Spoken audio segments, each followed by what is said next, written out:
j'ai découvert que mon mari emmenait son amante pour une croisière romantique dans les Caraïbes pendant que je restais à la maison comme elle, épouse dévouée. Mais quand ils sont arrivés, j'étais déjà sur place. Avec le mari de celle-ci. L'expression sur leur visage? Impayable. Mais ce n'était que le début de leur cauchemar. Le verre de champagne a glissé de mes doigts tremblants, se brisant contre le sol en marbre de notre cuisine alors que je fixais l'écran du téléphone. Le son a résonné dans notre maison vide comme un coup de feu, mais ce n'était rien comparé à l'explosion qui se produisait dans ma poitrine. J'ai hâte de m'embarquer avec toi demain, mon amour. Cabine 247, notre petit paradis secret. Le message ne m'était pas destiné. Il était destiné à elle. À Glenda. Mon mari depuis 12 ans l'avait envoyé au mauvais contact par erreur. Après tous ces mois de mensonges soigneusement orchestrés, toutes ces excuses parfaitement élaborées sur les voyages d'affaires et les nuits tardives au bureau, il avait finalement commis une erreur. Une toute petite erreur qui a détruit tout ce que je pensais savoir de ma vie. Je suis tombé à genoux parmi les éclats de verre scintillants, ma robe de soie s'imprégnant du champagne renversé. L'ironie ne m'a pas échappé. Je célébrais il y a à peine 30 minutes. Je dansais dans cette même cuisine, champagne à la main, portant un toast au succès professionnel de mon mari qui était censé l'emmener en croisière de luxe dans les Caraïbes. J'avais été si fier de lui, si solidaire, l'aidant même à faire sa valise avec les mêmes mains qui tremblaient maintenant de rage. La maison semblait différente maintenant. Les murs semblaient se refermer, les ombres s'approfondissaient, et chaque photo de famille le long du couloir semblait se moquer de moi avec leur sourire figé. 12 ans de mariage, 12 ans à construire une vie ensemble, 12 ans de confiance qui venaient d'être anéantis par 23 mots sur un écran de téléphone. Mais alors que j'étais agenouillé là, parmi le verre brisé, quelque chose d'autre a commencé à éclore dans ma poitrine à côté de la douleur. Quelque chose de froid et de calculateur, quelque chose qui murmurait des promesses de justice dans les coins sombres de mon esprit. Parce que je savais quelque chose que mon cher mari ignorait. Je savais exactement qui était Glenda. Et plus important encore, je connaissais son mari. Avant de continuer, veuillez écrire dans les commentaires de quel pays vous regardez cette vidéo. Nous aimons savoir d'où notre famille mondiale nous regarde. Et si c'est votre première fois sur cette chaîne, veuillez vous abonner. Votre soutien nous aide à vous apporter encore plus de récits épiques de vengeance de la vie. Bonne écoute. Je m'appelle Alicia Lennox, et jusqu'à il y a 6 heures, je pensais vivre une vie parfaite. J'avais été l'épouse idéale, le genre de femme qui avait le dîner sur la table à 18h30 précise chaque soir, qui se souvenait de chaque anniversaire, qui soutenait chaque rêve et ambition. J'avais abandonné ma propre carrière de directrice marketing pour construire notre foyer, pour être la fondation qui permettait à Clayton de grimper de plus en plus haut dans son cabinet d'architecture. Notre maison sur Willowbrook Lane était un témoignage de ce sacrifice. Chaque pièce était parfaitement décorée, chaque surface impeccable, chaque détail soigneusement choisi pour refléter la vie réussie que nous avions construite ensemble. Les voisins commentaient souvent la chance qu'avait Clayton d'avoir trouvé une épouse si dévouée. J'avais autrefois tiré fierté de ces commentaires. Maintenant, ils ressemblaient à des épitaphes gravées sur une pierre tombale. Je me suis relevé du sol de la cuisine, brossant le verre de ma robe avec une précision mécanique. Mon reflet dans le réfrigérateur chromé montrait une femme que je reconnaissais à peine. Le mascara coulait sur des joues creuses, les cheveux blonds en désordre, les yeux verts sauvages d'un mélange de blessures et de quelque chose de plus sombre. Le téléphone a de nouveau vibré dans ma main. Un autre message. Cette fois, il m'était destiné. Salut chérie, je viens d'embarquer. Le navire est incroyable. J'aimerais que tu puisses le voir. Je t'aime. La cruauté désinvolte de ce message m'a coupé le souffle. Il se tenait sur ce navire, regardant probablement droit vers elle, et avait l'audace de m'envoyer un message d'amour. Les mêmes doigts qui venaient d'envoyer un texto à sa maîtresse au sujet de leur paradis secret tapaient maintenant des mots d'amour à la femme qu'il trahissait. J'ai posé le téléphone avec précaution sur le comptoir et je me suis dirigé vers notre bureau. L'ordinateur de Clayton était ouvert, toujours connecté. Durant toutes nos années de mariage, je n'avais jamais violé sa vie privée. Je lui avais fait entièrement confiance. Cette confiance est morte alors que je cliquais sur son historique de navigation. Réservation de croisière dans les Caraïbes, réservation d'hôtel à Miami, réservation de restaurant pour 2 sous de faux noms, et puis j'ai trouvé les photos. Des dizaines d'entre elles cachées dans un dossier intitulé « Fichier de projet ». Clayton et une superbe femme brune riant autour de dîner aux chandelles, se promenant main dans la main dans Central Park, s'embrassant passionnément dans ce qui ressemblait à une chambre d'hôtel. Glenda Chambers. Je la reconnaissais maintenant, de la fête de Noël du cabinet d'avocats l'année dernière. Clayton l'avait présentée comme une simple collègue quand je les avais remarqués en pleine discussion près du bar. Elle était associée dans le cabinet qui gérait toutes les affaires juridiques de son entreprise. Mariée, 2 enfants, un mari chirurgien au Mount Sinai, le docteur Alexander Chambers. Mes mains se sont déplacées sur le clavier avec une nouvelle détermination. En moins d'1 heure, j'avais rassemblé tout ce que je devais savoir sur la famille Chambers. Leur adresse sur Park Avenue, l'emploi du temps d'Alexander, les habitudes de voyage de Glenda, même les horaires scolaires de leurs enfants. Mais plus important encore, j'ai découvert quelque chose qui a fait battre mon cœur d'une possibilité sombre. Le docteur Alexander Chambers devait assister à une conférence médicale à Miami cette semaine. Aux mêmes dates que le voyage d'affaires de Clayton, aux mêmes dates que la croisière. Un plan a commencé à se former dans mon esprit, aussi clair et tranchant que le verre brisé que j'avais balayé du sol de ma cuisine. L'hôpital Méridien était une forteresse de murs blancs et d'odeurs antiseptiques. Mais j'ai navigué dans ces couloirs avec la confiance de quelqu'un qui y appartenait. Je m'étais habillé avec soin pour cette rencontre. Une simple robe bleu marine, un maquillage minimal, une expression de vulnérabilité inquiète qui ferait appel à l'instinct d'un médecin. Le docteur Alexander Chambers était exactement ce que j'avais attendu de ses profils en ligne. Grand, distingué, avec des cheveux poivre et sel et des yeux bienveillants derrière des lunettes à monture métallique. Il a levé les yeux de ses dossiers de patients quand j'ai frappé à la porte de son bureau, et j'ai immédiatement compris pourquoi Glenda avait pu penser qu'elle pourrait le tromper. Il avait le visage confiant d'un homme qui croyait en la bonté des gens. « Docteur Chambers, je suis désolé de vous déranger. Je m'appelle Alicia Lennox. Je crois que vous connaissez mon mari, Clayton. Il travaille avec votre femme chez Wesley & Associates. » La reconnaissance a vacillé dans ses yeux, suivie rapidement d'une confusion polie. « Bien sûr, oui, Clayton est un homme bien. Est-ce que tout va bien ?»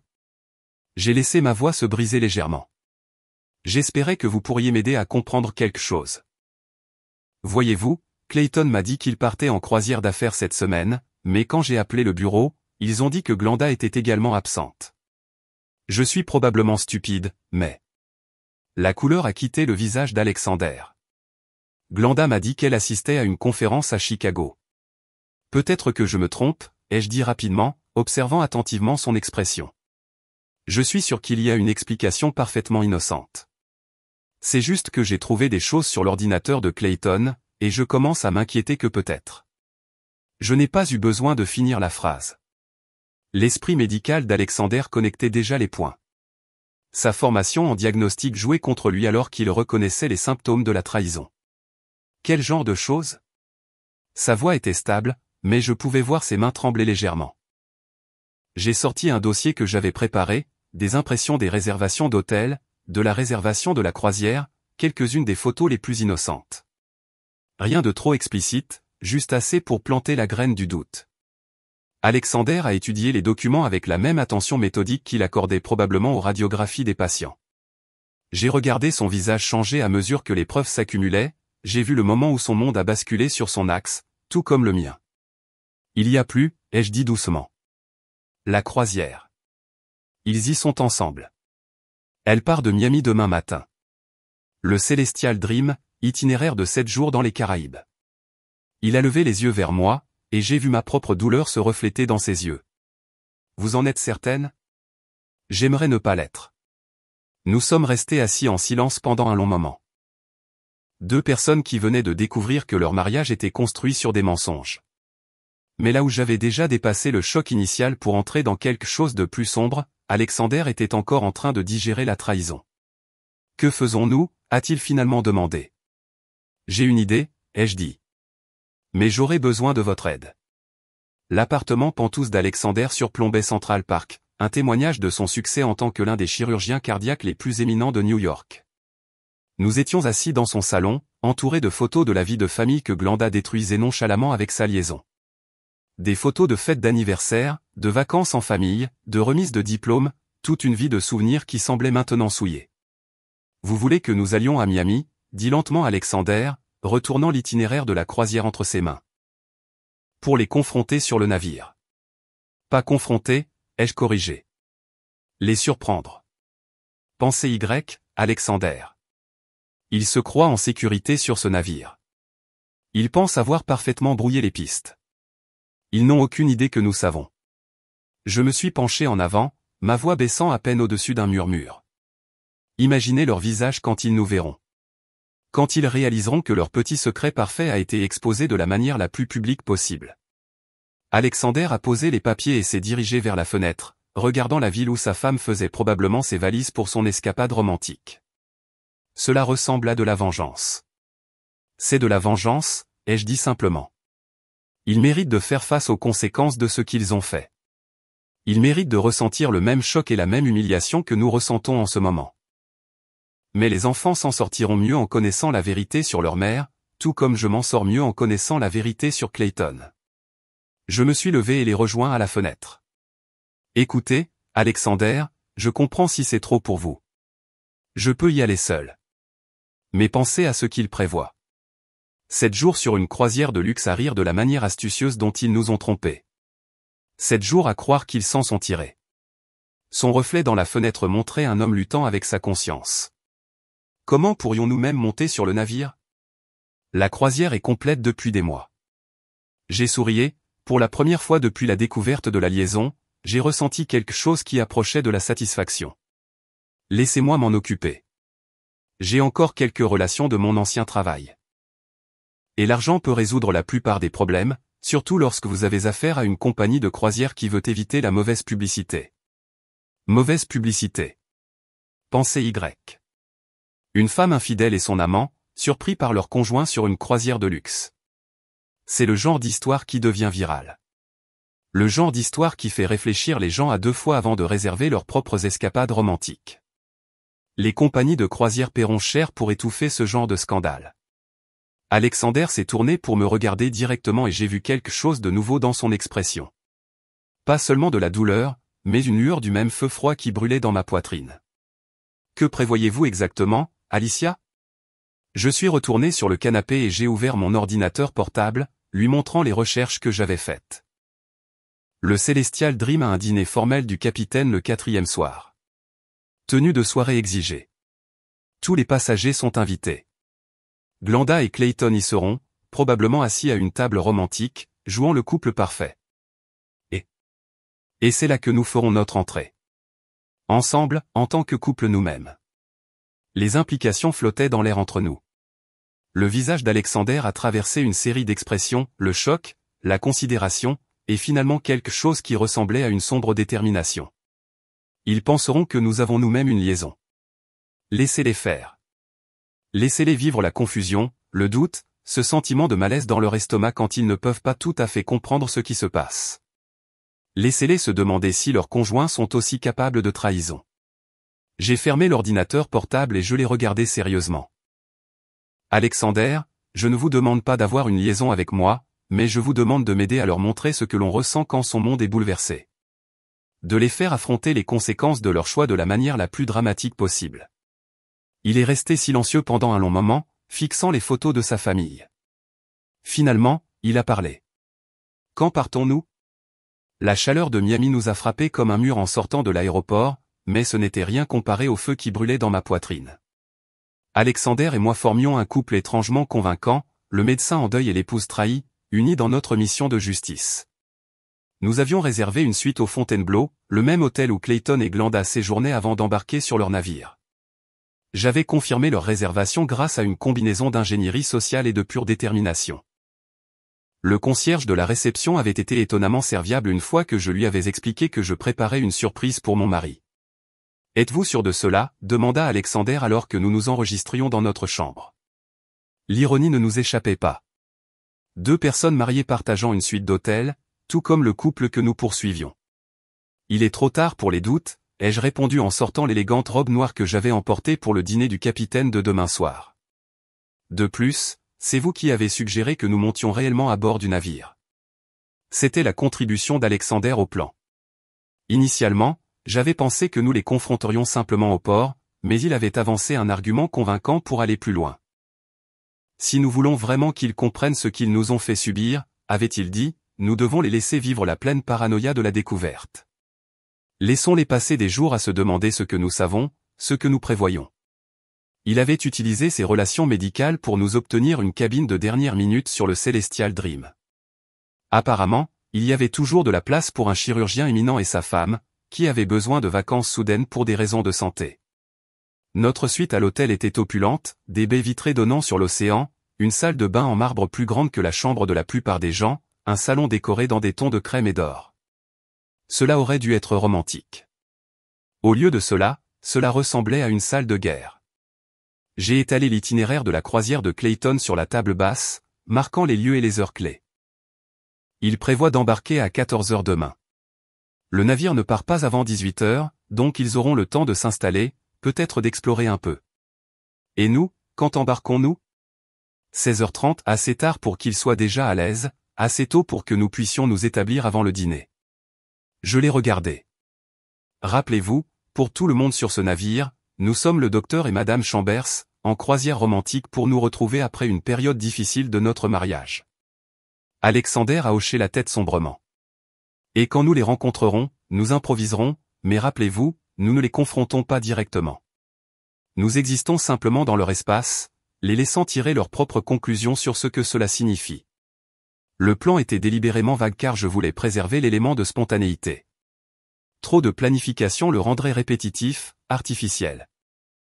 La beauté de la vengeance, c'est qu'elle fonctionne mieux lorsqu'elle semble naturelle, inévitable.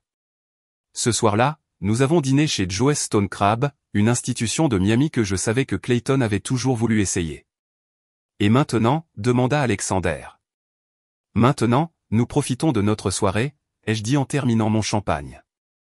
Nous dînons au restaurant principal, nous nous assurons qu'il nous voit, puis nous allons danser. Nous agissons comme un couple qui se redécouvre. Alicia, quoi ? Ça marche mieux que ce que j'espérais. L'expression sur le visage de Glenda. Je ne l'ai jamais vue aussi déstabilisée. J'ai souri, et c'était comme le premier sourire sincère que j'avais réussi à avoir depuis des jours. Alexander, nous n'avons même pas encore commencé. La salle à manger principale du Celestial Dream était un chef-d'œuvre d'élégance maritime. Des lustres en cristal, du linge de table d'un blanc immaculé, des serveurs en uniformes impeccables glissant entre les tables avec une grâce étudiée. Alexander et moi étions assis à une table pour deux près du centre de la pièce, parfaitement positionnés pour être vus par quiconque entrait ou sortait. Clayton et Glenda sont arrivés 20 minutes après nous, ayant clairement retardé leur entrée pour nous éviter. Ils étaient assis de l'autre côté de la pièce, mais je sentais les yeux de Clayton sur moi tout au long du repas. Chaque fois que je riais de quelque chose que disait Alexander, chaque fois que je tendais la main sur la table pour toucher la sienne, je pouvais pratiquement voir la tension artérielle de mon mari monter. Vous appréciez cela ? A observé tranquillement Alexander alors que je coupais mon homard thermidor. Oui, c'est le cas, ai-je admis. Est-ce terrible, compte tenu de ce qu'ils nous ont fait subir ? Non, je ne pense pas que ce soit terrible du tout. Alexander m'avait surprise pendant notre temps ensemble. Sous son attitude professionnelle réservée se cachait un homme d'une profondeur surprenante et d'un sens de l'humour pince sans rire qui émergeait lorsqu'il se sentait à l'aise. Il n'avait rien à voir avec Clayton. Là où mon mari était à pas accent graveleuil et grégaire, Alexander était réfléchi et mesuré. Là où Clayton exigeait de l'attention, Alexander commandait le respect. Parlez-moi de vos enfants, ai-je dit. En partie parce que j'étais sincèrement curieuse et en partie parce que je voulais que Clayton me voie être intime et personnel avec un autre homme. Le visage d'Alexander s'est adouci. Rebecca a 16 ans, tout en ambition et en arrête vive comme sa mère. Elle veut être avocate, ce qui me terrifie car elle sera probablement brillante dans ce domaine. Michael a 12 ans, plus calme, plus comme moi. Il s'intéresse à la science, veut comprendre comment tout fonctionne. Ils ne savent rien de tout cela. Non. Et j'espère qu'ils n'auront jamais à le savoir. C'est en partie pour cela que je suis ici avec vous au lieu de demander le divorce immédiatement. J'ai besoin de comprendre ce que Glenda pensait, ce qu'elle prévoyait, si c'était juste physique ou si elle était prête à quitter notre famille entièrement. J'ai jeté un coup d'œil de l'autre côté de la pièce où Glenda poussait la nourriture dans son assiette, visiblement trop nerveuse pour manger. Que ferez-vous si c'est le second cas ? Honnêtement, je ne sais pas, Alexander a suivi mon regard. Et vous ? Quitterez-vous Clayton ? La question est restée en suspens entre nous. J'ai réalisé que je n'avais pas vraiment pensé au-delà de cette croisière, au-delà de la satisfaction immédiate de perturber leur escapade romantique parfaite. Je ne sais pas non plus, ai-je finalement dit. L'Alicia qui existait il y a une semaine aurait essayé de régler les choses, serait allée en thérapie de couple, se serait blâmée de ne pas être assez. Mais cette Alicia vivait dans un mensonge. Et cette Alicia-ci. Cette Alicia est encore en train de découvrir qui elle est. Après le dîner, nous sommes allés au salon principal du navire où un groupe de jazz jouait des standards. La pièce était faiblement éclairée, remplie de couples se balançant au son de la musique, et je savais que ce serait le cadre parfait pour la phase suivante de notre performance. « Danse avec moi », ai-je dit à Alexander en lui tendant la main. Il a hésité. « Alicia, je dois vous avertir. Je ne suis pas un grand danseur. » « Vous n'avez pas besoin d'être bon, ai-je dit. Vous avez juste besoin de me tenir comme si vous le pensiez. » Alexander s'est avéré être meilleur qu'il ne le prétendait. Il m'a conduite sur la piste de danse avec une confiance tranquille. Une main sur ma taille, l'autre tenant la mienne. Nous avons bougé ensemble naturellement, et je me suis surprise à me détendre dans son étreinte d'une manière qui semblait à la fois étrangère et familière. « Il regarde » a-t-il murmuré à mon oreille alors que nous nous balancions sur « The Way You Look Tonight ». J'ai jeté un coup d'œil par-dessus son épaule et j'ai vu Clayton et Glenda debout à l'entrée du salon. Clayton avait l'air sur le point d'être malade tandis que Glenda semblait se disputer avec lui à propos de quelque chose. « Bien », ai-je chuchoté en retour. Laissez-les voir à quoi cela ressemble quand deux personnes veulent vraiment être ensemble. Les mots m'ont surprise en les disant car j'ai réalisé qu'ils étaient vrais. Malgré les circonstances artificielles qui nous avaient réunis, malgré l'aspect performance de notre relation, il se passait quelque chose d'authentique entre Alexander et moi. Une étincelle de connexion qui n'avait rien à voir avec la vengeance et tout à voir avec deux personnes reconnaissant quelque chose de précieux l'une en l'autre. Alexander a dû le sentir aussi car ses bras se sont resserrés autour de moi, me rapprochant alors que nous bougions au son de la musique. Pendant un moment, j'ai complètement oublié Clayton, perdu dans le simple plaisir d'être tenu par un homme qui me traitait avec respect et gentillesse. « Alicia » dit doucement Alexander. « J'ai besoin que tu saches que ça.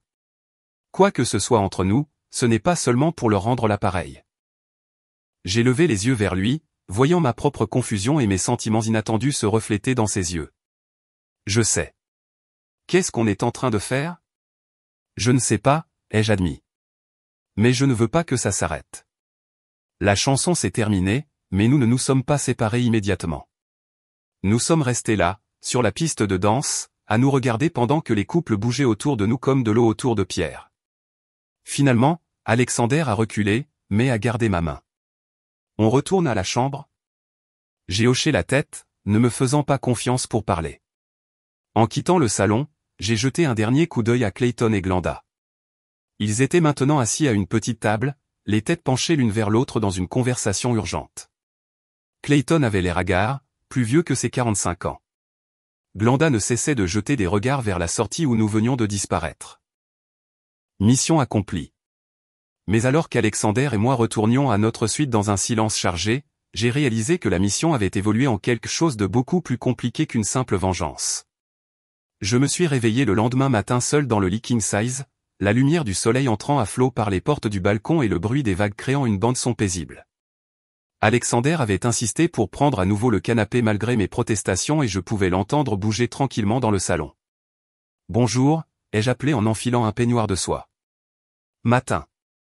J'ai commandé le service en chambre, café, fruits, pâtisserie. J'espère que ça te va. » Je l'ai trouvé debout sur le balcon, déjà habillé en pantalon chino et polo, regardant le bleu infini des Caraïbes. Il avait l'air fatigué, comme s'il n'avait pas beaucoup dormi. « Des doutes ?» ai-je demandé en le rejoignant avec une tasse de café. « 3e et 4e doute » a-t-il admis. « Alicia, ce que nous faisons. Ça marche. Peut-être trop bien. Que veux-tu dire ? » Il m'a tendu son téléphone. Sur l'écran, il y avait un texto de Glenda envoyé à 3 heures du matin. « Alex, je sais que tu es en colère, mais nous devons parler. Je peux tout expliquer. Je t'aime. J'aime notre famille. S'il te plaît, appelle-moi. » J'ai fixé le message, ressentant un mélange complexe d'émotions, le triomphe que notre plan et l'effet désiré, mais aussi autre chose. Quelque chose qui ressemblait inconfortablement à de la jalousie. Elle a peur, ai-je finalement dit. Oui. Et une partie de moi veut répondre, veut lui donner la chance de s'expliquer. Mais tu ne l'as pas fait. Non, parce que je n'arrête pas de penser à elle en train de rire avec ton mari hier soir, à quel point elle avait l'air heureuse quand elle pensait s'en tirer. J'ai posé mon café et je me suis appuyé contre la balustrade. Alexander, si tu veux lui parler, si tu veux essayer de régler les choses. Veux-tu régler les choses avec Clayton? La question m'a laissé sans voix. J'ai réalisé que je n'avais reçu aucun message de mon mari. Pas de texto frénétique, pas d'appel manqué, aucune tentative d'explication ou de réconciliation. Il ne m'a pas contacté du tout, ai-je dit, et j'ai entendu la blessure dans ma propre voix. Je suis désolé. Ne le sois pas. Ça me dit tout ce que j'ai besoin de savoir sur ses priorités. Nous sommes restés en silence confortable pendant un moment, regardant l'océan défiler. Aujourd'hui était une journée en mer, ce qui signifiait que tous les passagers seraient à bord sans nulle part où se cacher. L'occasion parfaite d'intensifier notre guerre psychologique. Quel est le plan pour aujourd'hui? A demandé Alexander. Le pont de la piscine, ai-je dit. Activité de couple, démonstration d'affection publique. Vraiment leur donner de quoi s'inquiéter. J'avais emporté un superbe bikini blanc à cet effet. Pas révélateur, mais élégant et flatteur. Le genre de maillot de bain qui ferait se demander à Clayton quand sa femme était devenue si confiante, si à l'aise avec sa propre sexualité. 1 heure plus tard, nous sommes apparus sur le pont de la piscine principale comme un couple qui ne pouvait pas se lâcher. J'avais choisi un endroit avec une visibilité parfaite sous tous les angles, et Alexander a consciencieusement appliqué de la crème solaire sur mes épaules et mon dos avec une intimité qui suggérait une longue familiarité avec mon corps. Clayton et Glenda sont apparus 15 minutes plus tard, nous ayant clairement surveillés. Ils ont pris des chaises de l'autre côté de la piscine, mais je sentais leurs yeux sur nous constamment. Nage avec moi, ai-je dit à Alexander, assez fort pour être entendu par les passagers voisins. La piscine était bondée, mais nous avons trouvé un espace pour jouer comme des amants, riant, nous éclaboussant, Alexander me soulevant dans l'eau pendant que j'enroulais mes bras autour de son cou. Pour tout observateur, nous ressemblions à un couple célébrant une romance renouvelée. Mais quelque chose d'étrange se passait. La performance devenait réelle. Les mains d'Alexander sur ma taille semblaient naturelles, protectrices. Son sourire quand il me regardait était sincère, non calculé. Quand il m'a rapproché pour me chuchoter quelque chose de drôle à l'oreille, je me suis surprise à répondre à sa proximité d'une manière qui n'avait rien à voir avec notre complot de vengeance. « Alicia » dit-il tranquillement, ses mains toujours sur ma taille alors que nous faisions du surplace ensemble. « Je sais » ai-je chuchoté en retour. « Je le sens aussi. C'est compliqué. Tout ce qui en vaut la peine est compliqué. » Nous avons été interrompus par une éclaboussure à proximité. Un enfant avait laissé tomber un ballon de plage. Et alors qu'Alexander nageait pour le récupérer, j'ai levé les yeux pour voir Glenda debout au bord de la piscine, me regardant avec une hostilité non dissimulée. « Tu t'amuses » a-t-elle demandé, sa voix dégoulinant d'une fausse douceur. J'ai flotté sur le dos, complètement détendu. Je passe un moment merveilleux. Merci. L'eau est parfaite. J'en suis sûr. Les yeux de Glenda se sont plissés. Tu sais, Alicia, j'ai tellement entendu parler de toi par Clayton. Il a toujours dit que tu étais prévisible. La pique était destinée à blesser, et elle l'a fait. Mais j'avais appris quelque chose sur moi-même au cours des derniers jours. J'étais capable de bien plus que ce que quiconque, y compris moi-même, avait imaginé. Les gens changent, ai-je dit en nageant plus près du bord de la piscine. Parfois, ils vous surprennent. C'est ce que tu fais? Surprendre les gens? Je me surprends moi-même, ai-je répondu honnêtement. L'expression de Glenda a légèrement vacillé, comme si elle s'attendait à de la colère ou à de la défensive et ne savait pas quoi faire face à une confiance calme. Glenda. La voix d'Alexander a coupé la tension alors qu'il revenait à la nage avec le ballon sauvé. Je ne t'avais pas vu. La confrontation que j'avais redoutée et anticipée à parts égales se produisait enfin. Alexander a rendu le ballon à son jeune propriétaire et est sorti de la piscine, l'eau ruisselant de son corps athlétique. Bonjour, Alex. La voix de Glenda était plus douce maintenant, incertaine. Tu as l'air en forme. Merci. Son ton était poli mais distant, de la manière dont on pourrait parler à une connaissance professionnelle. Alex, nous devons parler, s'il te plaît. Je ne pense pas, la douleur dans les yeux de Glenda était réelle, et pendant un moment, j'ai presque eu pitié d'elle. Presque. Les enfants te manquent, dit-elle désespérément. Rebecca n'arrête pas de demander quand tu rentres à la maison. Je rentrerai un jour, a dit Alexander. Nous parlerons alors. Et d'ici là, tu vas juste. Quoi? Jouer à la maison avec elle? Le venin dans sa voix quand elle a dit « elle » était indubitable. Je suis sorti de la piscine et je me suis approché pour me tenir à côté d'Alexander, l'eau dégoulinant de mon bikini blanc. Nous ne jouons à rien, ai-je dit tranquillement. Nous sommes juste deux personnes qui se sont trouvées au bon moment. Le bon moment, a répété Glenda. Comme c'est pratique. Plus pratique que les chambres d'hôtel secrètes et les escapades en bateau de croisière avec les maris des autres. Les mots sont restés en suspens dans l'air comme un défi. Le visage de Glenda a traversé plusieurs expressions avant de se figer dans une fureur froide. Tu ne sais rien de mon mariage. J'en sais assez. Clayton est apparu alors, marchant rapidement sur le pont de la piscine vers nous. Il avait l'air terrible, non rasé, ses cheveux habituellement parfaits en désordre, ses vêtements froissés comme s'il avait dormi dedans. Alicia, dit-il légèrement essoufflé. Nous devons parler maintenant. J'ai regardé mon mari, je l'ai vraiment regardé, et je n'ai ressenti qu'une tristesse lointaine pour l'homme que j'avais autrefois tant aimé. Non, ai-je dit simplement. Nous n'avons pas à le faire. Alicia, s'il te plaît. Ce n'est pas ce que tu crois. J'ai failli rire de l'absurdité de la situation. On dirait que tu es en croisière romantique avec la femme d'un autre homme. À quoi ça devrait ressembler exactement? Tu ne comprends pas, je comprends parfaitement. J'ai attrapé ma serviette, l'enroulant autour de moi avec un calme délibéré. Je comprends que tu me mens depuis des mois. Je comprends que tu penses que je suis assez stupide pour croire n'importe quelle explication que tu es sur le point de me donner. Et je comprends que tu es plus contrarié d'avoir été pris que d'avoir fait du mal. Le visage de Clayton s'est décomposé. Pendant un instant, il a ressemblé au jeune homme que j'avais épousé il y a 12 ans, vulnérable et perdu. Alicia, je t'aime. Je t'ai toujours aimé. Non, ai-je dit, et la certitude dans ma propre voix m'a surprise. Tu aimes l'idée de moi.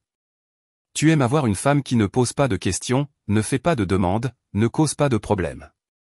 Mais tu ne m'aimes pas, Clayton. Tu ne me connais même pas, ce n'est pas vrai. Quand est mon anniversaire, Clayton? La question est sortie de nulle part, mais elle semblait importante. Clayton a ouvert la bouche, puis l'a refermée, la confusion vacillant sur ses traits. Septembre. Quelque chose, a-t-il finalement dit. Le 15 octobre, ai-je dit tranquillement. C'est le 15 octobre depuis 38 ans. Tu l'as oublié l'année dernière aussi, mais j'ai fait semblant de ne pas le remarquer. Le silence qui a suivi était assourdissant. Alexander s'est rapproché de moi, sans me toucher, mais offrant sa présence en guise de soutien. Glenda regardait entre nous tous avec une panique croissante, réalisant clairement que sa liaison détruisait bien plus que ce qu'elle avait prévu. Alicia a tenté à nouveau Clayton, mais j'ai levé la main. Je vais m'habiller, ai-je dit. Alexander et moi avons des projets d'excursion à terre. Excursion? La voix de Glenda s'est légèrement brisée. Cozumel, a dit doucement Alexander. Alicia a toujours voulu voir les ruines mayas de San Gervasio. J'ai pensé que ce serait éducatif. C'était un mensonge, bien sûr. Nous n'avions pas de tel projet, mais l'implication était claire.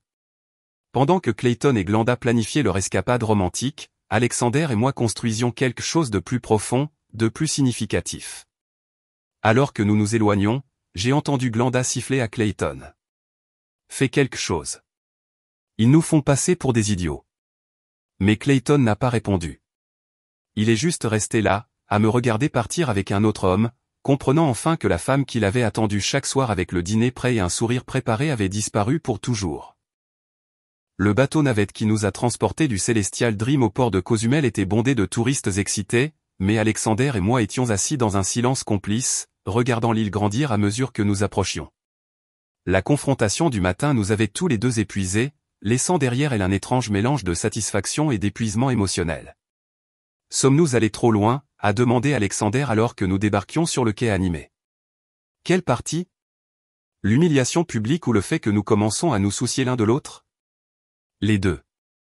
J'ai réfléchi à la question alors que nous nous frayions un chemin à travers la foule de vendeurs et de guides touristiques se disputant l'attention des touristes. Je ne pense pas que nous soyons allés assez loin. Alexander m'a regardé vivement.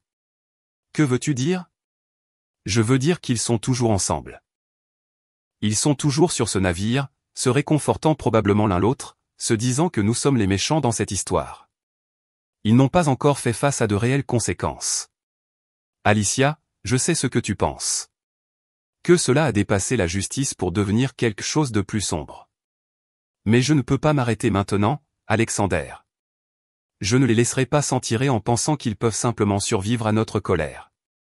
Nous nous sommes retrouvés dans un petit café surplombant l'eau turquoise, entouré par l'agitation de la vie insulaire. Alexander a commandé 2 margaritas et nous nous sommes assis à regarder les navires de croisière ancrés dans le port comme des villes flottantes. Dis-moi ce que tu penses vraiment, ai-je dit. Alexander est resté silencieux un long moment, tournant son verre entre ses mains. Je pense que quelque part en chemin, il ne s'agissait plus de Glenda et Clayton. De quoi s'agit-il alors? De toi et moi. L'honnêteté dans sa voix m'a serré la poitrine. Il avait raison, bien sûr. Ce qui avait commencé comme un complot de vengeance calculé avait évolué en quelque chose que ni l'un ni l'autre n'avions anticipé. Est-ce un problème? Ai-je demandé. Je ne sais pas. Il y a 3 jours, j'étais un homme heureux en ménage avec un cabinet prospère et 2 enfants que j'adore. Maintenant, je suis assis sur une île des Caraïbes avec la femme d'un autre homme, complotant une guerre psychologique élaborée contre ma propre épouse. Et comment te sens-tu? Terrifié, a-t-il admis. Et plus vivant que je ne l'ai été depuis des années. J'ai tendu la main sur la table et j'ai couvert la sienne avec la mienne. Alexander, quoi qu'il arrive après cette croisière, je veux que tu saches que te rencontrer a été la meilleure chose qui soit sortie de ce cauchemar. Même si je t'aide à détruire ton mariage. Mon mariage était déjà détruit. Tu m'aides à me retrouver. Nous avons passé l'après-midi à explorer l'île, visitant d'anciennes ruines mayas qui précédaient nos drames humains insignifiants de plusieurs siècles. Il y avait quelque chose d'humiliant à se tenir au milieu de pierres qui avaient été témoins de l'ascension et de la chute de civilisation alors que nous nous inquiétions de l'infidélité et des cœurs brisés. Les Mayas croyaient au temps cyclique, a dit Alexander alors que nous montions les marches d'un temple en ruine, que tout ce qui arrive est déjà arrivé et arrivera à nouveau. Crois-tu? Parfois. Ne penses-tu pas que chaque génération pense être la première à vivre l'amour, la trahison et la vengeance? Peut-être. Mais cela ne rend pas notre douleur moins réelle. Au sommet du temple, nous pouvions voir à des kilomètres à la ronde, la jungle s'étendant jusqu'à l'horizon, la mer des Caraïbes s'étalant comme un joyau bleu, et au loin, la forme blanche de notre navire de croisière attendant de nous ramener dans le drame que nous avions créé. Que se passe-t-il ce soir? A demandé Alexander. Ce soir, c'est le dîner formel du capitaine. Tenue de soirée, places assignées, aucun moyen de s'éviter. Et j'ai souri, et je pouvais sentir le tranchant dans ce sourire. Ce soir, nous finissons ce que nous avons commencé. Se préparer pour le dîner formel du capitaine ressemblait à se blinder pour la bataille. J'avais choisi ma tenue avec soin. Une robe de soirée bleu nuit qui épousait mes courbes et flottait comme de la soie liquide, associée au collier de diamants qui avait appartenu à ma grand-mère. Mes cheveux étaient relevés en un chignon élégant. Mon maquillage appliqué avec la précision d'un rituel de peinture de guerre. Alexander se tenait devant le miroir, ajustant son nœud papillon avec ce genre de confiance masculine qui rendait la tenue de soirée naturelle. Il s'était transformé du mari froissé et blessé que j'avais rencontré il y a 4 jours en quelqu'un qui commandait l'attention et le respect. Prête, a-t-il demandé en m'offrant son bras. Plus que prête. La salle à manger avait été transformée pour l'occasion. Des verres en cristal captaient la lumière des lustres élaborés. Des fleurs fraîches ornaient chaque table, et les invités se déplaçaient dans l'espace comme des oiseaux élégants dans leur plumage de cérémonie. Le capitaine lui-même, un homme distingué à la barbe argentée, se tenait près de l'entrée, saluant les passagers. Mais je n'étais pas intéressé par le capitaine. Mon attention était entièrement concentrée sur la table 12, où Clayton était assis dans son smoking de location à côté de Glenda, qui était magnifique dans une robe rouge qui coûtait probablement plus que le salaire mensuel de la plupart des gens. Alexander et moi étions assis à la table 15, assez près pour observer, mais assez loin pour maintenir notre mystique. J'avais spécifiquement demandé cet arrangement grâce à une combinaison de charme et d'un pourboire généreux au maître d'hôtel. Ils ont l'air misérables, a observé tranquillement Alexander alors que nous prenions nos sièges. Il avait raison. Malgré leur tenue élégante, Clayton et Glenda avaient tous deux l'air hagards. Ils ne se touchaient pas, ne riaient pas, ne se regardaient même pas. La croisière romantique qu'ils avaient prévue se transformait en un cauchemar de suspicion et de paranoïa. « Bonsoir », a dit la femme à ma gauche, une grand-mère joyeuse de l'Ohio. « Je suis Martha, et voici mon mari, Harold. Célébrez-vous quelque chose de spécial ? » « Notre anniversaire », ai-je répondu sans hésiter. 20 ans. Le mensonge venait facilement maintenant. Je devenais quelqu'un qui pouvait créer des réalités fictives au besoin, et j'ai découvert que j'aimais cette version de moi-même. Comme c'est merveilleux. Harold et moi fêtons nos 50 ans. Un conseil pour le jeune couple ? Alexander a géré celle-ci avec une grâce surprenante. La confiance et la communication, a-t-il dit, ses yeux rencontrant les miens par-dessus la table. Ne jamais se prendre pour acquis. Sage parole, a convenu Martha. Vous avez l'air très amoureux. Nous le sommes, ai-je dit, et j'ai réalisé que ce n'était plus tout à fait un mensonge. Le dîner s'est déroulé sur plusieurs plats, chacun plus élaboré que le précédent. Alexander et moi avons joué nos rôles à la perfection, le couple dévoué se retrouvant après une période difficile non spécifiée. Nous avons partagé la nourriture de nos assiettes, ri à des blagues privées, nous sommes touchés fréquemment, mais pas de manière inappropriée. Je sentais Clayton nous observer tout au long du repas, son attention comme un poids sur mes épaules. Chaque geste affectueux entre Alexander et moi semblait lui causer une douleur physique. Pendant le deuxième plat, Glenda s'est excusée pour aller aux toilettes. J'ai attendu 5 minutes, puis je l'ai suivie. Les toilettes pour dames étaient élégantes, tout en marbre et en accessoires dorés, avec un coin salon où Glenda s'était effondrée sur une chaise, la tête entre les mains. Soirée difficile, ai-je demandé nonchalamment en me remaquillant dans le miroir. Glenda a levé les yeux, ses yeux cernés de rouge malgré son maquillage parfait. « Que veux-tu, Alicia ?»« Rien de toi, » ai-je répondu honnêtement. « J'ai déjà tout ce dont j'ai besoin. »« Tu te crois si intelligente, n'est-ce pas ? Débarquer ici avec mon mari, me ridiculiser. »« Je ne te ridiculise pas, Glenda. Tu l'as fait toi-même quand tu as décidé d'avoir une liaison avec mon mari. Tu ne comprends pas, je comprends parfaitement. Tu pensais que tu pouvais tout avoir. La carrière réussie, la famille parfaite, et la liaison excitante à côté. Tu pensais être plus intelligente que tout le monde, plus méritante du bonheur. » Glenda s'est levée, les mains serrées en poing. « Tu ne sais rien de mon mariage. Je sais que ton mari est un homme bien qui mérite mieux qu'une femme qui lui ment tous les jours. Et Clayton, qu'en est-il de ce qu'il mérite ? Clayton mérite exactement ce qu'il obtient. Les conséquences de ses choix. Vous détruisez 2 familles.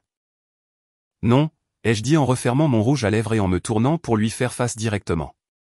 Toi et Clayton avez détruit 2 familles. Alexander et moi refusons simplement de faire semblant. Le sang-froid de Glenda a finalement craqué. Je l'aime, a-t-elle dit désespérément. J'aime Clayton et il m'aime. Ce que nous avons est réel. Alors pourquoi es-tu ici ? Pourquoi es-tu si contrarié par ce que ton mari et moi faisons ensemble ? Si ce que tu as avec Clayton est si réel, si significatif, pourquoi cela importe-t-il ce qu'Alexander et moi ressentons l'un pour l'autre ? Elle ne pouvait pas répondre à cela parce que nous savions toutes les deux la vérité. Sa liaison avec Clayton était construite sur le fantasme, sur le frisson de l'interdit, sur l'excitation de s'en tirer. Elle ne pouvait pas survivre dans le monde réel, sous un examen attentif, face à de réelles conséquences. « Reste loin de mon mari », a-t-elle finalement dit. « Sinon quoi ?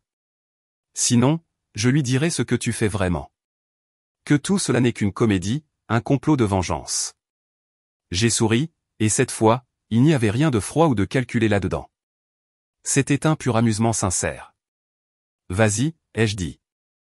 Dis-le lui. Mais tu voudras peut-être te poser cette question d'abord. Et si ce n'est plus une comédie ? Et si Alexander et moi avons trouvé quelque chose de réel ensemble ? Et si nous avons découvert que nous sommes en fait compatibles, réellement heureux ? La couleur a quitté le visage de Glenda alors que les implications la frappaient. Tu vois, ai-je poursuivi, la beauté de la vengeance, c'est que parfois, elle te donne exactement ce que tu ne savais pas que tu cherchais. je l'ai laissée là, dans la salle de bain en marbre, à se regarder dans le miroir, commençant enfin à comprendre l'ampleur de ce qu'elle avait perdu. Quand je suis retourné dans la salle à manger, le dessert était servi. Un soufflé au chocolat élaboré qui aurait dû être le clou de la soirée. Mais j'étais concentré sur Clayton, qui avait l'air sur le point d'exploser de tension. « Tout va bien ?» a demandé tranquillement Alexander alors que je prenais ma place. « Parfait », ai-je répondu en posant ma main sur la sienne sur la table. Le geste était petit, mais j'ai vu Clayton tressaillir comme si je l'avais frappé. Pendant 12 ans, j'avais été sa possession, sa constante, son dû. L'idée que je puisse choisir quelqu'un d'autre, être plus heureuse avec quelqu'un d'autre, lui était clairement insupportable. Après le dîner, le capitaine a invité tous les invités à la salle de bal pour danser. La pièce était faiblement éclairée avec un orchestre de 12 musiciens jouant des standards classiques. Des couples se déplaçaient sur le parquet poli comme des ombres. Et toute la scène avait une qualité onirique qui rendait tout possible. « Danse avec moi », a dit Alexander en tendant la main. Cette fois, il n'y a eu aucune hésitation. Je l'ai suivi sur la piste de danse et je me suis fondu dans ses bras comme si nous avions dansé ensemble pendant des décennies. La musique était inforgettable, et l'ironie ne m'a pas échappé. « Alicia », a murmuré Alexander alors que nous nous balancions ensemble. « Il y a quelque chose que je dois te dire. »« Quoi ?» ?»« Ce matin, pendant que tu te préparais, j'ai appelé mon avocat. » Je me suis légèrement reculé pour regarder son visage. « À propos du divorce. »« À propos du divorce. Je ne peux pas retourner à faire semblant. Alicia, je ne peux pas regarder Glenda tous les jours en sachant de quoi elle est capable, ce qu'elle est prête à sacrifier pour son propre plaisir. Et les enfants s'adapteront. Les enfants sont plus résilients que nous ne le pensons. Et ils méritent des parents qui sont honnêtes avec eux. » Nous avons continué à danser pendant que je digérais cette information. Alexander était sérieux au sujet de la fin de son mariage. Ce n'était pas juste un geste dramatique ou une menace conçue pour ramener Glenda à la raison. Il était réellement prêt à faire exploser toute sa vie sur la base de ce qui s'était passé entre nous au cours des derniers jours. « Alexander, je sais ce que tu penses, que c'est trop rapide, trop dramatique. Mais Alicia, je suis marié à Glenda depuis 18 ans, et je n'ai jamais ressenti pour elle ce que je ressens pour toi en ce moment. Comment te sens-tu à mon égard ? Comme si je voyais la couleur pour la première fois après des années à vivre en noir et blanc. » La musique a changé pour quelque chose de plus lent, de plus intime, et Alexander m'a rapproché. J'étais consciente des autres couples autour de nous, mais ils semblaient s'estomper en bruit de fond. Il n'y avait que la musique, le mouvement, et le sentiment d'être exactement là où je devais être. « Alicia, regarde-moi. » J'ai levé les yeux vers les siens, et ce que j'y ai vu m'a coupé le souffle. Pas seulement du désir, bien que cela fût présent aussi, mais quelque chose de plus profond. De la compréhension, de la reconnaissance, le regard de quelqu'un qui avait trouvé sa pièce manquante. « Je suis en train de tomber amoureux de toi », a-t-il dit simplement. « Alexander, je sais que les circonstances sont compliquées. Je sais que cela a commencé comme une vengeance, mais ce que je ressens pour toi maintenant n'a rien à voir avec Glenda ou Clayton ou le fait de rendre l'appareil à qui que ce soit. C'est juste à propos de toi et moi et du fait que quand je suis avec toi, je me sens moi-même pour la première fois depuis des années. » Je voulais répondre, je voulais lui dire que je ressentais la même chose, mais un mouvement dans ma vision périphérique a attiré mon attention. Clayton se tenait au bord de la piste de danse, nous regardant avec une angoisse non dissimulée. « Il regarde », ai-je dit doucement. « Je m'en fiche. Regarde-le, Alexander. Vraiment, regarde-le. » Alexander a jeté un coup d'œil et j'ai vu son expression changer. Il a l'air brisé. Et c'était le cas. Clayton se tenait seul au milieu des couples qui dansaient, son visage un masque de douleur, de regret et de désir désespéré. Pour la première fois depuis le début de toute cette affaire, il ressemblait à un homme qui commençait à comprendre ce qu'il avait perdu. « Est-ce assez ?» a demandé Alexander.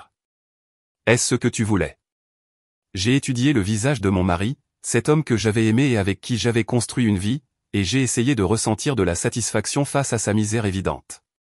Mais au lieu du triomphe, j'ai ressenti quelque chose d'inattendu. De la pitié. Je pensais que ce le serait, ai-je admis. Et maintenant ? Maintenant je pense que la vengeance est surfaite. Alexander m'a fait tourner doucement, et quand je suis revenu dans ses bras, j'ai pris une décision. Alexander, quand cette croisière sera terminée, quand nous retournerons à New York. Oui. Je veux voir où cela nous mène. Pas comme une vengeance, pas comme des représailles, mais comme quelque chose de réel, quelque chose qui n'appartient qu'à nous. En es-tu sûr? Je n'ai jamais été aussi sûr de quoi que ce soit de ma vie. La chanson s'est terminée, mais nous ne nous sommes pas séparés. Nous sommes restés là, sur la piste de danse, à nous regarder pendant qu'autour de nous d'autres couples continuaient leurs mouvements chorégraphiés. Alicia. La voix de Clayton a coupé le moment comme une lame. Je me suis retourné pour voir mon mari debout à quelques mètres de là, le visage pâle et tendu. Pourrais-je te parler, s'il te plaît? J'ai regardé Alexander, qui a légèrement hoché la tête. Je serai au bar, a-t-il dit en me serrant la main avant de s'éloigner. Clayton et moi nous sommes déplacés dans un coin tranquille de la salle de bal, loin de la musique et des couples qui dansaient. De près, il avait l'air encore pire que ce que j'avais pensé. Épuisé, vaincu, plus vieux que son âge. Alicia, je veux que tu saches à quel point je suis désolé. Pour quelle partie, Clayton? La liaison ou le fait de t'être fait prendre? Pour tout. Pour t'avoir menti. Pour t'avoir trahi, pour t'avoir prise pour acquise. Sa voix s'est légèrement brisée.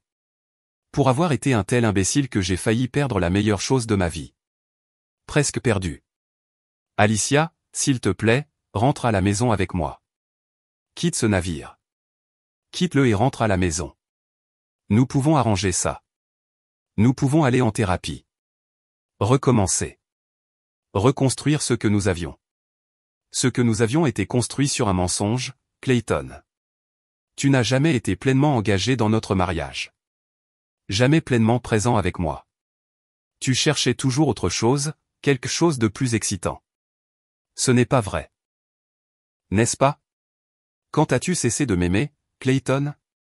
Quand suis-je devenu si insupportable que tu as eu besoin de trouver du réconfort dans les bras d'une autre femme? Je n'ai jamais cessé de t'aimer. Alors explique Glenda. Clayton a passé ses mains dans ses cheveux, un geste que je me souvenais de nos débuts, quand il était nerveux ou dépassé. Je ne sais pas comment l'expliquer, a-t-il finalement dit. C'est arrivé. Elle était brillante et stimulante et elle me faisait sentir puissant, important, comme si je conquérais quelque chose. Et moi, non.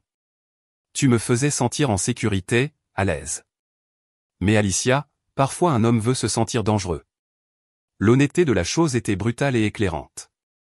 Clayton n'avait pas triché parce que j'étais inadéquate. Il avait triché parce que j'étais exactement ce dont il avait besoin, mais pas ce qu'il voulait vouloir. Merci, ai-je dit. Pourquoi? Pour être honnête. Pour m'avoir enfin dit la vérité sur ce que je signifiais pour toi. Alicia. Tu voulais te sentir dangereux, Clayton. Mais tu sais quoi? Je voulais me sentir chéri. Je voulais sentir que j'étais assez tel que j'étais. Je voulais sentir que l'homme que j'ai épousé pensait que je valais la peine d'être protégé, de se battre pour moi. Tu vaux la peine de se battre pour toi. C'est ce que je fais en ce moment. J'ai regardé de l'autre côté de la salle de bal où Alexander se tenait au bar, attendant patiemment que je termine cette conversation. Même de loin, je pouvais voir le respect dans sa posture, la confiance qu'il avait que je prendrais la bonne décision pour moi-même.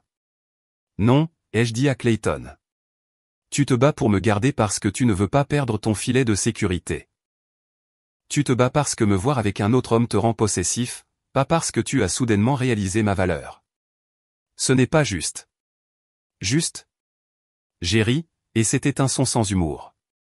Clayton, ce qui aurait été juste, c'est que tu me parles quand tu as commencé à te sentir agité dans notre mariage. Ce qui aurait été juste, c'est une thérapie de couple avant que tu ne décides de chercher l'excitation ailleurs. Ce qui aurait été juste, c'est l'honnêteté au lieu des mensonges. Que veux-tu que je fasse? Comment puis-je réparer ça? Tu ne peux pas réparer ça. Certaines choses, une fois brisées, ne peuvent pas être réparées. J'ai commencé à m'éloigner, mais Clayton m'a attrapé le bras. Alicia, s'il te plaît. Je t'aime. Je me suis retourné vers lui et, pendant un instant, j'ai revu le jeune homme dont j'étais tombée amoureuse toutes ces années auparavant. Celui qui avait promis de m'aimer et de m'honorer, de renoncer à toutes les autres, de construire une vie de respect mutuel et de rêves partagés. Je sais que tu m'aimes, ai-je dit doucement. Mais Clayton, l'amour ne suffit pas quand il n'est pas accompagné de respect, de fidélité, de la considération de base que ton partenaire mérite la vérité. Et lui, a acquiescé Clayton en direction d'Alexander. Tu l'aimes? Je commence à l'aimer. Après 4 jours. Parfois, 4 jours d'honnêteté valent plus que 12 ans de mensonges. J'ai libéré mon bras de sa prise. Pas brutalement, mais fermement. Au revoir, Clayton. Alicia. Attends. Et notre maison, notre vie? Tout ce que nous avons construit ensemble. Nous réglerons ça. Avocat, médiateur, tout ce dont nous avons besoin pour diviser les choses équitablement. Mais ça, c'est fini. Je me suis éloigné de lui, puis j'ai traversé la salle de bal pour rejoindre Alexander qui attendait. Clayton n'a pas suivi, n'a pas fait de scène. Il est juste resté là, à me regarder choisir un autre homme à sa place, comprenant enfin que les actions ont des conséquences, et que certains ponts, une fois brûlés, ne peuvent jamais être reconstruits. Le lendemain matin a apporté une mer agitée et une alerte à la tempête qui a obligé l'équipage à sécuriser tout ce qui n'était pas cloué. Alexander et moi étions assis sur notre balcon malgré les vagues déferlantes, enveloppés dans des couvertures et buvant du café pendant que l'océan déployait sa puissance autour de nous. Des regrets? A demandé Alexander, regardant les vagues grises s'écraser contre la coque du navire. À propos d'hier soir, aucun. À propos de tout ça? J'ai sérieusement réfléchi à la question. Il y a 4 jours, j'étais une personne différente vivant une vie différente. Cette Alicia aurait été horrifiée par tout ce qui s'était passé depuis. La tromperie, le complot de vengeance, la liaison de cœur, sinon encore du corps. Mais cette Alicia, celle qui avait émergé des décombres de son mariage, n'avait aucune honte à ce sujet. Aucun regret, ai-je finalement dit. Et toi? Je me sens coupable pour les enfants, d'avoir perturbé leur vie, changé tout ce qu'ils pensaient savoir sur leur famille. Ils vont finir par découvrir la liaison de Glenda. Mieux vaut qu'ils apprennent que leur père a assez d'amour-propre pour partir que de tolérer la trahison. Alexander a hoché la tête, mais je pouvais voir le poids de sa décision sur ses épaules. Glenda m'a envoyé des textos toute la matinée, s'excusant, suppliant, promettant de mettre fin à sa relation avec Clayton. Et je n'arrête pas de penser à ce que tu as dit hier, que cela ne concerne plus vraiment Clayton et Glenda. Ce n'est pas le cas. Alors de quoi s'agit-il? J'ai posé mon café et je me suis tourné pour lui faire face. Il s'agit de 2 personnes qui se sont trouvées exactement au moment où elles en avaient besoin. Il s'agit de découvrir que la vie que l'on pensait vouloir n'est pas nécessairement la vie qui nous rendra heureux. Alicia, je sais ce que tu vas dire. Que nous sommes tous les deux vulnérables, que nous prenons des décisions basées sur l'émotion plutôt que sur la logique. Que nous devrions prendre le temps de réfléchir rationnellement. En fait, j'allais dire que je n'ai jamais été aussi certaine de quoi que ce soit de ma vie. L'aveu est resté en suspens entre nous comme un défi. Nous étions assis sur un navire au milieu d'une tempête, nous connaissant depuis moins d'une semaine, prenant des décisions qui allaient remodeler le reste de nos vies. Selon toute mesure rationnelle, nous agissions comme des fous. Alexander, ai-je dit prudemment, que se passe-t-il quand nous retournerons à New York? Quand le cadre dramatique disparaîtra et que nous serons juste 2 personnes essayant de comprendre comment construire quelque chose de réel à partir de tout ce chaos. Je ne sais pas, a-t-il admis. Mais je sais que je veux le découvrir. Une vague particulièrement grosse s'est écrasée sur la proue du navire, projetant des embruns sur notre balcon et nous forçant à nous réfugier à l'intérieur. La tempête s'intensifiait, et le capitaine avait annoncé que tous les passagers devaient rester dans leur cabine jusqu'à ce qu'elle passe. Parfait, ai-je dit en m'installant sur le canapé à côté d'Alexander. Un public captif pour le dernier acte. C'est ça? Un dernier acte? Pour la partie vengeance? Oui. Ce soir, c'est la dernière nuit de la croisière. Demain, nous accosterons à Miami et retournerons à la réalité. Et ce soir? Ce soir, nous découvrirons si Clayton et Glenda ont appris quelque chose de cette expérience. Comme s'ils étaient convoqués par notre conversation, on a frappé à la porte de notre cabine. Alexander et moi nous sommes regardés, sachant tous les 2 de qui il s'agissait. Clayton et Glenda se tenaient dans le couloir, ressemblant à des réfugiés de leur propre vie. Les cheveux habituellement parfaits de Glenda étaient en désordre. Son maquillage avait coulé, ses vêtements de croisière élégants étaient froissés. Clayton avait l'air encore pire, si possible, non rasé, les yeux creux, portant les mêmes vêtements que la veille. Nous devons parler, a dit Glenda sans préambule. Nous tous, a ajouté Clayton. Ça a assez duré. Alexander s'est écarté pour les laisser entrer, et soudain, notre suite spacieuse est devenue exiguë et chargée de tension. La tempête à l'extérieur semblait s'être déplacée à l'intérieur, apportant avec elle la promesse de la destruction. Eh bien, ai-je dit en me réinstallant sur le canapé. Ça devrait être intéressant. Nous étions assis tous les quatre dans notre cabine comme des adversaires à une table de négociation. La tempête à l'extérieur fournissant une bande-son dramatique à ce qui ressemblait à la confrontation finale d'une guerre que personne d'entre nous n'avait prévu de mener. Glenda a parlé la première, sa formation d'avocate évidente dans ses mots soigneusement choisis.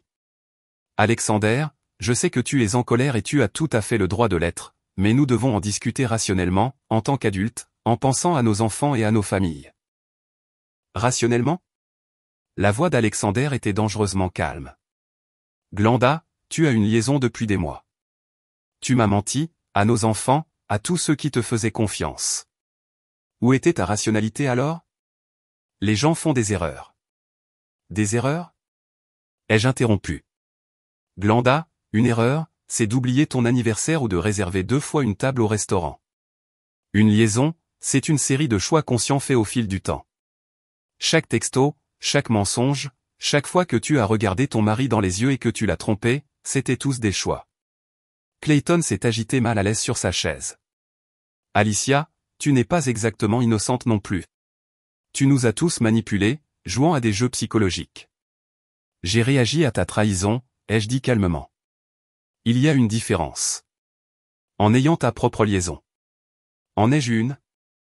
J'ai regardé Alexander, puis de nouveau Clayton. Est-ce qu'Alexander et moi avons fait quelque chose que vous et Glenda n'avez pas fait? Avons-nous menti à nos conjoints? Nous sommes-nous faufilés dans le dos de quelqu'un?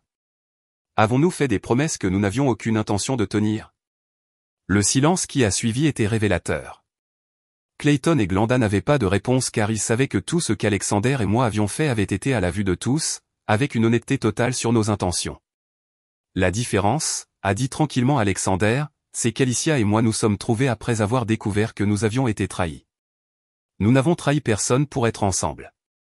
Vous détruisez nos familles, a dit désespérément Glenda. Non, ai-je répondu.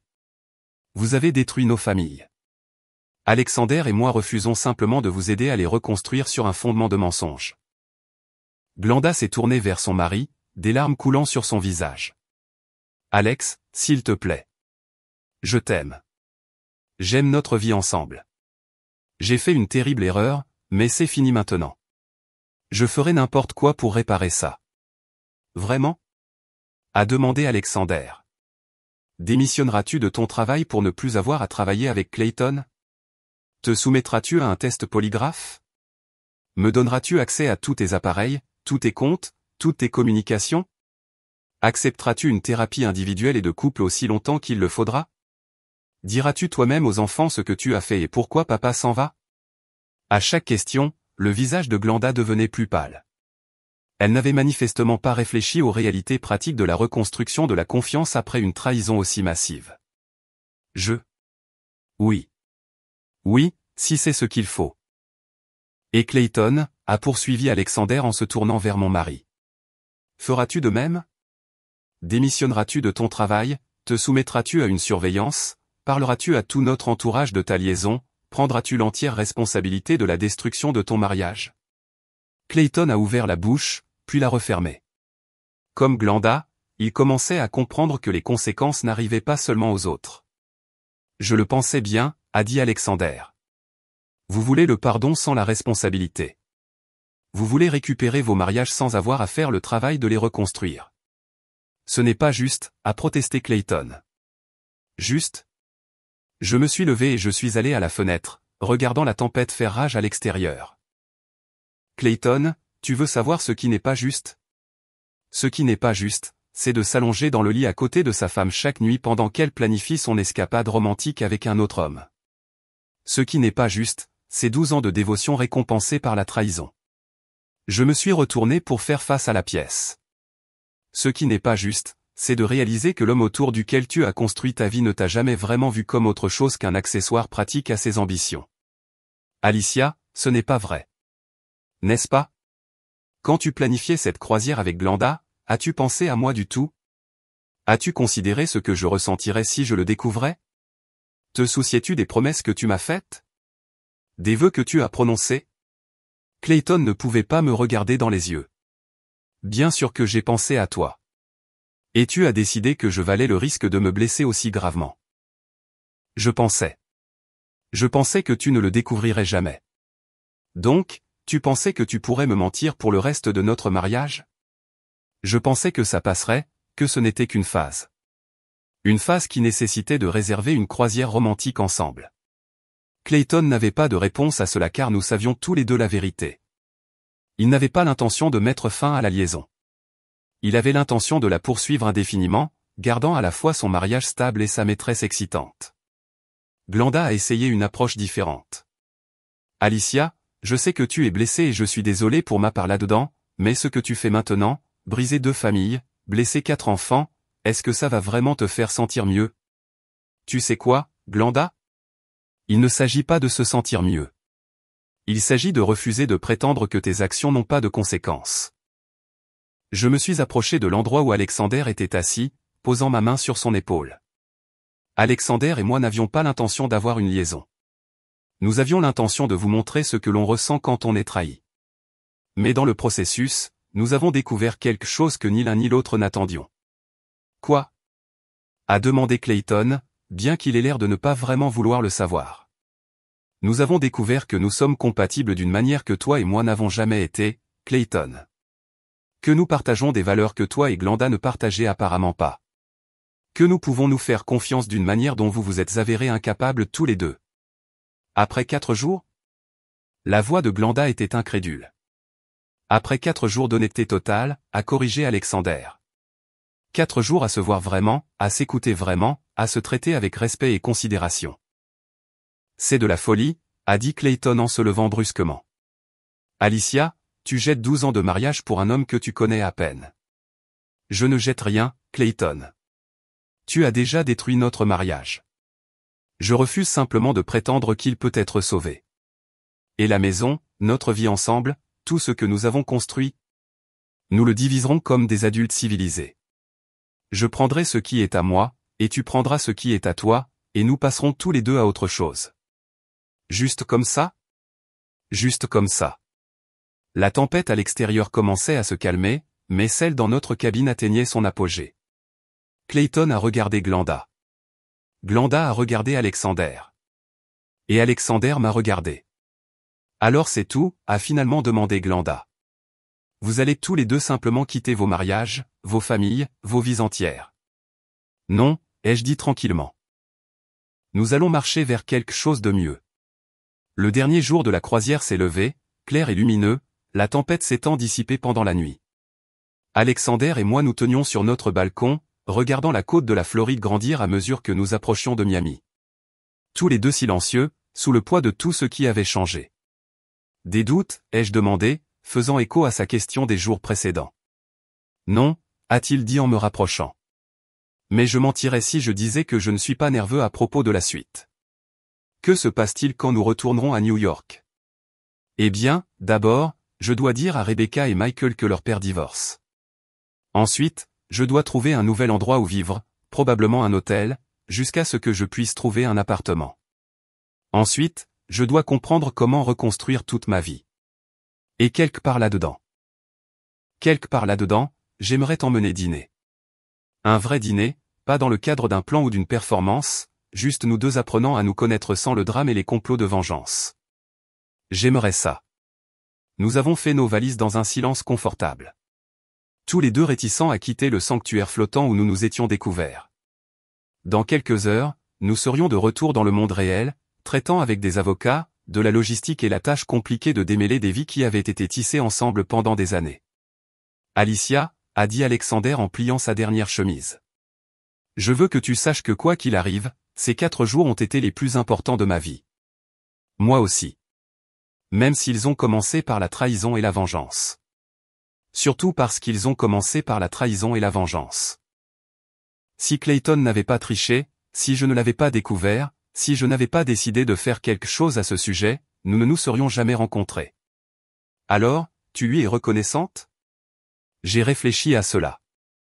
Je suis reconnaissante que sa trahison m'ait mené à toi, mais je ne suis pas reconnaissante pour les 12 ans que j'ai perdus avec un homme qui ne méritait pas ma dévotion. On a frappé à la porte. L'équipage collectait les bagages pour le débarquement.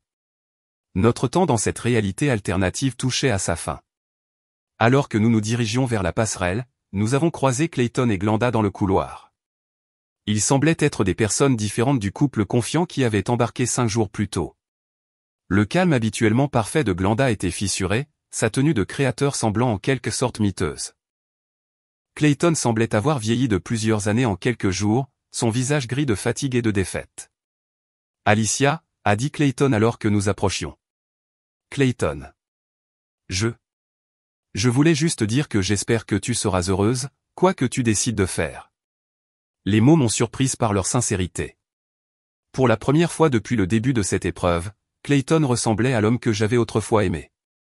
Humble, sincère, sans calcul ni manipulation. « Merci », ai-je dit. « J'espère que tu découvriras ce que tu veux vraiment de la vie, Clayton. Et j'espère que la prochaine fois, tu seras honnête à ce sujet dès le début. » Glenda s'est avancée, les yeux rouges mais la voix ferme. « Alexander, les enfants, quand leur diras-tu ? » « Demain », a répondu Alexander. « Rebecca d'abord, puis Michael. J'expliquerai que parfois les adultes font des erreurs qui ne peuvent pas être réparées. Et que parfois, la chose la plus gentille est de recommencer plutôt que de prétendre que tout va bien. Et nous, pourrons-nous ? Pourrons-nous être des parents civils ? Cela dépend entièrement de toi, Glenda. De si tu peux accepter la responsabilité de tes choix et te concentrer sur ce qui est le mieux pour Rebecca et Michael plutôt que sur ce qui est pratique pour toi. La conversation était gênante mais nécessaire, comme une chirurgie pour enlever quelque chose qui était devenu toxique. Pendant que nous parlions, d'autres passagers circulaient autour de nous, des familles et des couples terminant leurs vacances, retournant à leur vie normale. Mais pour nous 4, rien ne serait plus jamais normal. Au revoir, Alicia, a finalement dit Glenda. Au revoir, Glenda. Nous ne nous sommes pas serrés la main, ne nous sommes pas embrassés, n'avons prétendu à aucune amitié ou pardon qui n'existait pas. Nous avons simplement reconnu la fin d'un chapitre et le début de ce qui allait suivre. Alexander et moi avons descendu la passerelle ensemble, portant nos bagages et le poids de notre décision. Derrière nous, le Celestial Dream se préparait pour son prochain voyage. Son prochain groupe de passagers cherchant l'évasion, l'aventure ou peut-être juste la chance de se voir différemment. Alors, a dit Alexander alors que nous atteignions le terminal. Dîner demain soir. Demain soir, ai-je convenu, mais pas dans un endroit chic. Un endroit où nous pourrons simplement parler. Je connais l'endroit idéal. Le petit restaurant italien du village ne ressemblait en rien aux établissements élégants que Clayton avait toujours préférés. Il était exigu, bruyant, rempli de tables dépareillées et du chaos joyeux d'une entreprise familiale. Alexander et moi étions assis à une table dans un coin, partageant une bouteille de Chianti et une assiette de pâtes faites maison, riant de quelque chose de complètement ordinaire et merveilleux. Rebecca a encore demandé de tes nouvelles aujourd'hui, a dit Alexander en enroulant des linguines autour de sa fourchette. Elle veut savoir quand elle pourra rencontrer la femme qui a volé le cœur de papa. Je n'ai rien volé, ai-je protesté. Ton cœur n'était pas gardé, et je l'ai simplement revendiqué. C'est beaucoup plus romantique dit comme ça. 6 mois s'étaient écoulés depuis la croisière. 6 mois à reconstruire soigneusement nos vies à partir de zéro. Le divorce d'Alexander et Glenda avait été rapide et décisif. Elle avait d'abord essayé de le contester, mais son avocat lui avait conseillé que l'adultère rendait sa position intenable. Mon propre divorce d'avec Clayton avait été plus compliqué, impliquant la division des biens accumulés sur 12 ans de mariage, mais il était enfin terminé. Des nouvelles de Clayton, a demandé Alexander. Il est fiancé. Alexander a failli s'étouffer avec son vin. Fiancé ? À Glenda ? Non, à quelqu'un de nouveau. Une assistante juridique de son bureau. 26 ans, jamais marié, pense apparemment qu'il est mûr et sophistiqué. C'était rapide. Clayton n'aime pas être seul. Il a besoin de quelqu'un pour s'occuper de lui, pour le faire se sentir important. J'ai juste pitié de la fille. Elle n'a aucune idée de ce dans quoi elle s'embarque. Et Glenda? Elle s'est jetée dans le travail après ton départ. Devenue associée 6 mois plus tôt, a déménagé dans un appartement penthouse, a engagé une nounou à plein temps pour les enfants. Elle se dit probablement qu'elle est mieux sans le fardeau d'un mariage. Les enfants vont bien? C'était toujours la principale préoccupation d'Alexander, la culpabilité qu'il portait d'avoir perturbé la vie de Rebecca et Michael. Mais d'après ce que j'avais observé lors de mes quelques rencontres avec eux, ils s'adaptaient mieux que prévu. Les enfants, il s'est avéré, étaient remarquablement doués pour s'adapter à de nouvelles réalités lorsque les adultes de leur vie étaient honnêtes avec eux. Ils sont résilients, ai-je dit. Rebecca m'a demandé la semaine dernière si je comptais épouser son père. Qu'est-ce que tu lui as dit? Je lui ai dit que son père et moi sommes très heureux ensemble et que s'il me le demandait un jour, je dirais probablement oui. Alexander a posé sa fourchette et m'a regardé sérieusement. Alicia, est-ce que c'est une suggestion? Peut-être. Il a ri, tendant la main sur la table pour prendre la mienne. Tu sais, quand je t'ai rencontré pour la première fois dans mon bureau il y a 6 mois, si quelqu'un m'avait dit que je serais assis ici à planifier un avenir avec toi, j'aurais pensé qu'il était fou. Et maintenant? Maintenant, je pense que la folie pourrait être sous-estimée. J'ai regardé autour du petit restaurant les familles partageant des repas, les couples perdus dans leurs conversations, le simple plaisir de la bonne nourriture et de la bonne compagnie. C'est à cela que ressemblait le bonheur, ai-je réalisé. Pas les grands gestes ou les déclarations dramatiques, mais la satisfaction tranquille d'être exactement là où l'on doit être, avec exactement la bonne personne. Alexander, ai-je dit, te demandes-tu parfois ce qui se serait passé si nous nous étions rencontrés dans des circonstances différentes? S'il n'y avait pas eu de trahison, de vengeance ou de confrontation dramatique sur un bateau de croisière? Parfois, a-t-il admis, mais ensuite je me souviens que nous n'aurions peut-être pas été prêts l'un pour l'autre dans des circonstances différentes. Peut-être que nous devions traverser tout ce que nous avons traversé pour devenir les personnes capables d'apprécier ce que nous avons maintenant. Tu penses que Clayton et Glenda nous ont rendu service? Je pense que Clayton et Glenda nous ont montré qui nous sommes vraiment sous la pression. Et il s'avère que nous sommes des gens qui choisissent l'honnêteté plutôt que le confort, qui valorisent l'intégrité plutôt que la commodité, qui sont prêts à prendre des risques pour quelque chose de réel plutôt que de se contenter de quelque chose de sûr. J'ai levé mon verre de vin. À Clayton et Glenda, alors, pour être exactement qui ils étaient. À Clayton et Glenda, a convenu Alexander en trinquant avec moi.